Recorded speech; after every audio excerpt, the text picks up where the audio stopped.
On t'a toujours dit que pour devenir riche, tu dois donner. Donner ton temps, donner ton énergie, donner ta confiance, donner, donner, donner. Mais personne ne t'a dit la vérité. Il y a 5 choses que tu ne dois jamais donner. Jamais. Sous aucun prétexte. Parce que si tu les donnes, tu attireras la pauvreté dans ta vie comme un aimant attire le fer. Les Juifs connaissent ce secret depuis des millénaires. C'est pour ça qu'ils sont généreux avec certaines choses et absolument inflexibles avec d'autres. Ils savent exactement quoi donner pour prospérer et quoi protéger pour ne pas tout perdre. Et aujourd'hui, je vais te révéler ces 5 choses que tu donnes probablement sans même t'en rendre compte. Des choses qui sabotent ta richesse jour après jour. Des choses qui expliquent pourquoi tu travailles dur mais tu n'avances jamais. Shalom. Je suis le rabbin Joseph. Pendant plus de 20 ans, j'ai étudié les principes qui ont permis à mon peuple de prospérer à travers les pires épreuves de l'histoire. Aujourd'hui, je partage cette sagesse avec toi. Ce que tu vas apprendre aujourd'hui va peut-être te choquer, parce que ça va à l'encontre de tout ce qu'on t'a enseigné.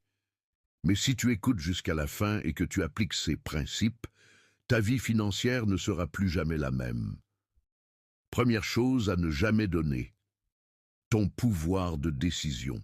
C'est la première fuite de richesse, et presque tout le monde la commet. Chaque fois que tu laisses quelqu'un d'autre décider pour toi, tu donnes ton pouvoir. Chaque fois que tu demandes la permission pour poursuivre tes rêves, tu donnes ton pouvoir. Chaque fois que tu attends l'approbation des autres avant d'agir, tu donnes ton pouvoir. Et quand tu donnes ton pouvoir de décision, tu donnes ta capacité à créer de la richesse. Les pauvres cherchent constamment l'approbation. Ils demandent à leur famille s'ils devraient lancer ce projet. Ils demandent à leurs amis s'ils devraient prendre ce risque. Ils demandent à tout le monde, sauf à eux-mêmes. Et que se passe-t-il? Leurs proches, qui n'ont jamais pris de risque, qui n'ont jamais construit de richesse, leur disent de ne pas le faire. C'est trop risqué. Tu vas tout perdre. Reste dans ta zone de confort. Et le pauvre obéit. Il donne son pouvoir de décision à des gens qui n'ont jamais fait ce qu'il veut faire. Et il reste pauvre.